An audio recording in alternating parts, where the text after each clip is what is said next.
What if I told you that every major event in Star Wars happened not because of destiny or the will of the Force, but because of a genetic experiment that began thousands of years before Luke Skywalker was born? What if Padmé Amidala wasn't just the mother of the twins, but the final piece in an ancient Sith breeding program designed to create the ultimate Force weapons? This isn't just another bloodline theory. If Padmé carried the dormant genetics of Darth Nox, one of the most powerful Sith sorcerers in galactic history, then Anakin's fall, Luke's rapid power growth, and even the sequel trilogy's events become inevitable consequences of genetic programming rather than personal choices. The entire saga transforms from a story about good versus evil into a tale of biological destiny, orchestrated by a Sith Lord who died millennia ago. To understand how this changes everything, we need to know what Darth Nox actually accomplished thousands of years before the prequels. Nox wasn't just another powerful Sith Lord. They were a genetic engineer who understood that true immortality came not through extending one life, but through programming multiple bloodlines to serve their will across millennia. Nox identified a fatal flaw in Sith philosophy. Each generation had to rediscover power from scratch. Masters died, knowledge was lost, and the Sith remained stuck in cycles of destruction and rebuilding. Nox's solution was revolutionary. Instead of creating individual Sith, they would breed Force sensitivity into bloodlines that would remain dormant until activated by specific galactic events. But here's where it gets terrifying. Nox didn't just want to create more Sith. They wanted to create Force users so powerful they could reshape reality itself. Their breeding program had a specific end goal: the convergence of their engineered bloodline with another source of immense Force power. They were waiting for the chosen one. Padmé becoming queen at 14 wasn't remarkable political talent. It was Sith-engineered charisma and mental influence manifesting exactly when galactic conditions were right. Her attraction to Anakin wasn't romantic fate. It was genetic compulsion driving her to fulfill Nox's ultimate plan. The implications are staggering. If Padmé was genetically programmed to seek out and bond with the chosen one, then her entire relationship with Anakin was orchestrated by a dead Sith Lord. Every decision she made that brought them closer together was the result of ancient Sith manipulation buried in her DNA. This fundamentally changes how we view their romance. Instead of forbidden love between a Jedi and a senator, we're watching a genetic program executing its final phase. Padmé wasn't falling in love, she was fulfilling her biological purpose. Anakin wasn't making a choice to love her, he was being targeted by thousands of years of Sith psychological engineering. If Padmé carried dormant Sith abilities, then she wasn't just a passive participant in galactic events, she was unconsciously manipulating them. Her political rise becomes far more sinister when viewed through this lens. She didn't just become queen through exceptional leadership. She was unconsciously using Force persuasion and mental domination techniques that had been bred into her bloodline. Watch her early scenes in The Phantom Menace again, when she's convincing the Senate to act, when she's rallying the Naboo people, when she's negotiating with the Gungans. She's not just speaking persuasively. She's unconsciously channeling the same abilities that made Darth Nox one of the most feared manipulators in Sith history. Everyone around her becomes unusually willing to follow her lead, even when her plans seem impossible or dangerous. This changes the entire political arc of the prequels. Padmé's influence in the Senate wasn't just about representing Naboo's interests. She was unconsciously pushing galactic politics in directions that would create the exact conditions necessary for the Chosen One's fall. Her opposition to the Military Creation Act wasn't moral principle. It was genetic programming designed to create the chaos and conflict that would drive Anakin toward the dark side. Even more disturbing is how this affected Anakin directly. Throughout their relationship, Padmé had a calming effect on Anakin's emotional instability. But what if this wasn't love and support? What if she was unconsciously using Sith life force manipulation techniques to regulate his emotional state, making him dependent on her presence and setting up the psychological conditions that would make her death devastating enough to complete his transformation? Her pregnancy changes everything too. If Nox's bloodline was designed to produce extraordinarily powerful offspring when combined with the Chosen One's genetics, then Luke and Leia weren't just naturally powerful. They were the intentional result of a genetic experiment. Their abilities weren't gifts from the Force. They were manufactured traits designed to serve purposes their parents never understood. This means Padmé's entire arc becomes tragic in a completely different way. She wasn't a strong woman making difficult choices in impossible circumstances. She was a programmed individual whose every major decision was predetermined by Sith genetic manipulation. Her love, her political career, her pregnancy, and ultimately her death were all steps in a plan she never knew she was executing. Anakin's fall to the dark side becomes inevitable rather than tragic when viewed through this genetic lens. If Padmé was unconsciously manipulating his emotional state through Sith techniques, then his attachment to her wasn't just forbidden love. It was psychological dependence created by ancient Sith programming, designed specifically to create the perfect conditions for a Jedi's corruption. Consider how their relationship developed. Anakin fell in love with Padmé almost instantly, despite having no experience with romantic relationships and explicit Jedi training against attachment. This wasn't just teenage infatuation. If Padmé was unconsciously projecting Sith influence, she was literally programming him to become emotionally dependent on her. Every private moment they shared was actually a conditioning session. When she calmed his anger about his mother, when she soothed his fears about the war, when she helped him rationalize his increasingly dark choices, she wasn't just being supportive. She was unconsciously using the same psychological manipulation techniques that Sith had used for thousands of years to break down mental resistance and create devoted servants. This makes Anakin's nightmare visions about her death take on new significance. What if those weren't Force visions at all, but genetic memories from Nox's bloodline activating as her role in the breeding program neared completion? The visions weren't warning Anakin to save her. They were preparing him for the final phase of his transformation. When Anakin chose to save Palpatine instead of destroying him, it wasn't a moment of weakness or poor judgment. It was the inevitable result of psychological conditioning that had been building throughout his relationship with Padmé. She had unconsciously trained him to prioritize her survival above all other considerations, including his Jedi duties. Palpatine's promise to save her wasn't just manipulation. It was the activation key for programming that had been installed through years of Sith influence. Anakin wasn't just falling to the dark side. He was executing commands that had been psychologically programmed into him through his bond with Padmé. His love for her hadn't made him stronger. It had made him a weapon that could be activated when the time was right. Even his force choke of Padmé on Mustafar takes on new meaning. He wasn't just angry and out of control. He was unconsciously recognizing that she had been manipulating him all along. His rage wasn't just about her betrayal with Obi-Wan. It was the psychological backlash of realizing he had been psychologically conditioned by someone he trusted completely. Padmé's death stops being a medical mystery and becomes the culmination of the most elaborate Sith ritual in galactic history. If she was Nox's descendant, then her death wasn't tragic coincidence.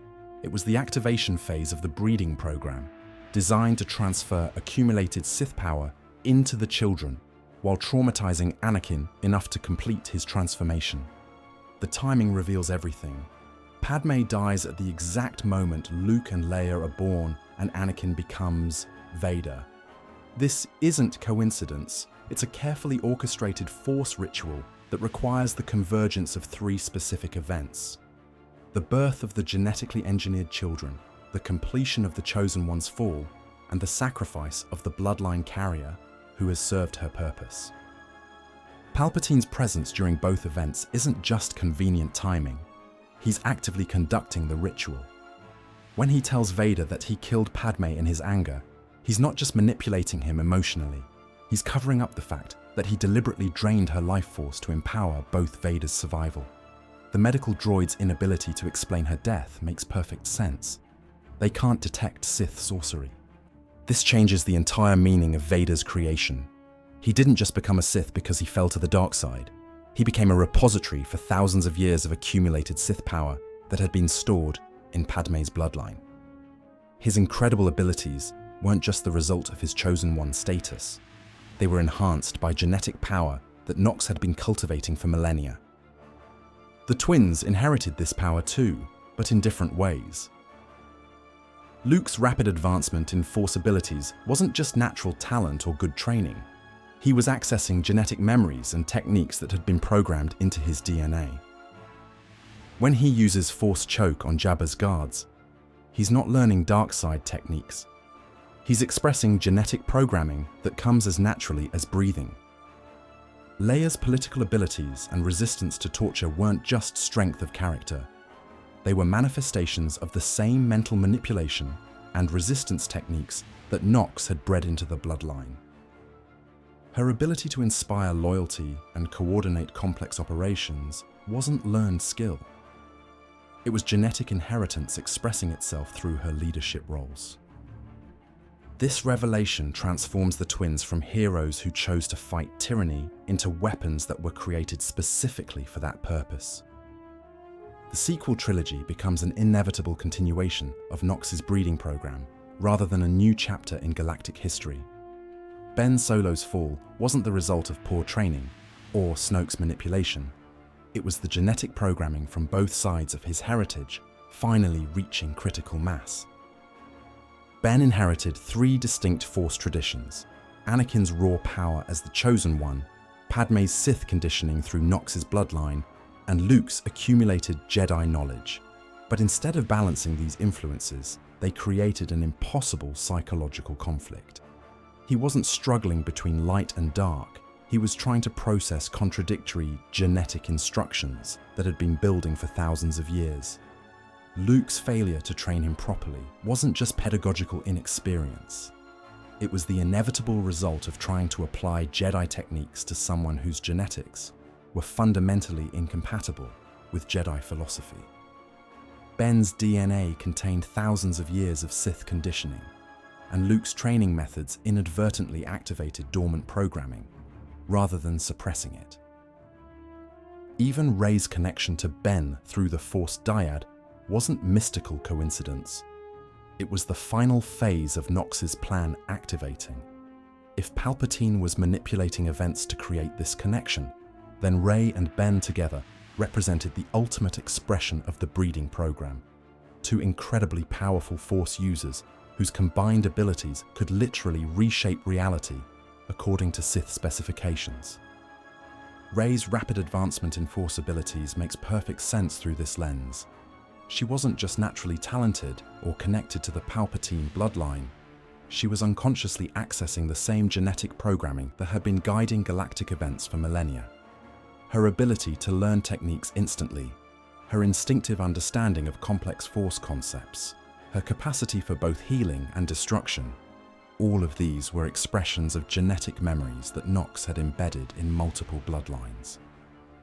The destruction of the Final Order wasn't just the triumph of good over evil. It was the ultimate expression of Nox's breeding program achieving its designed purpose. The galaxy was reshaped according to specifications that had been established thousands of years earlier, with Rey and Ben serving as unwitting agents of an ancient Sith Lord's vision for galactic civilization. Every generation of this family was manipulated by genetic programming they never understood. Shmi Skywalker's pregnancy wasn't just a Force miracle. If Nox's bloodline was scattered throughout the galaxy, then the Chosen One's creation might have been triggered by proximity to dormant Sith genetics on Tatooine.